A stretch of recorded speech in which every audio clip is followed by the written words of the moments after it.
নতুন বছরের আনন্দ ছুঁয়েছে কারাগারে। আনন্দ র্যালি করেছেন কারাবন্দীরাও। বছরের প্রথম দিনে পাতে ছিল পান্তা ইলিশ। দেখা করার সুযোগ পেয়েছেন স্বজনরাও। দেশের ৬৮টি কারাগারেই ছিল নানা আয়োজন।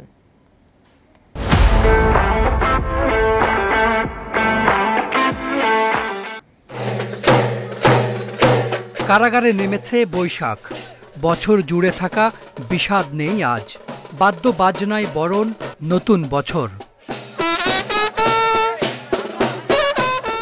জেলের মাছ ধরা জাল, কৃষকের লাঙল জোয়াল আর বাউলের দল, এ যেন একখণ্ড গ্রামীণ জনপদ। বাদ যায়নি ঘোড়ার গাড়ি, পালকির সাজ। কে বলবে এই র্যালি কারাগারের ভেতর?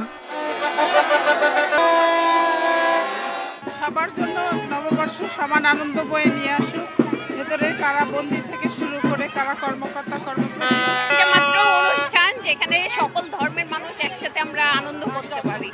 এই জন্য সকলকে একসাথে একত্রিত করার একটা মাধ্যম বলা চলে যে পহেলা নববর্ষ। নববর্ষের আনন্দ সারা দেশে ছড়িয়ে পড়ুক। পুরো কারাগারেই নববর্ষের আবহ। সাজানো হয়েছে তরুণ ব্যানারে।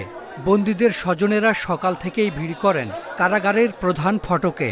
শিশুদের দেয়া হয় বৈশাখী হাতপাখা, চরকি, টুপি, বেলুন, ভুভুজেলা।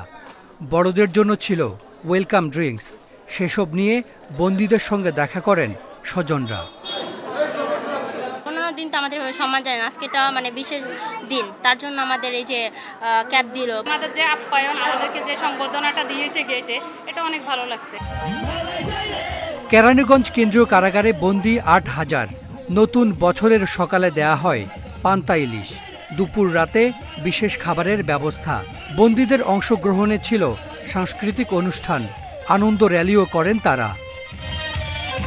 বন্দীরা দেখুন, তারা চার দেয়ালের মাঝে, তারাও তো আমাদের মতোই, আমাদের বাবা মা ভাই বোন, আমাদেরই কেউ অংশ, তারা আমাদের সমাজেরই অংশ। তো আমরা সমাজ এগিয়ে নিতে গেলে তাদেরকে তো ফেলে আমরা দিতে পারবো না, তাদেরকে নিয়েই আমরা সামনের দিকে আগাবো। তো ওদেরকেও এইটা অনুভূতি দেয়া যে আমরাও আপনাদের সাথে আছি।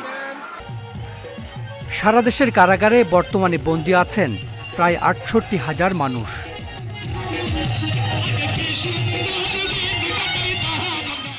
Hasan Misbah, independent news, Keraniganj.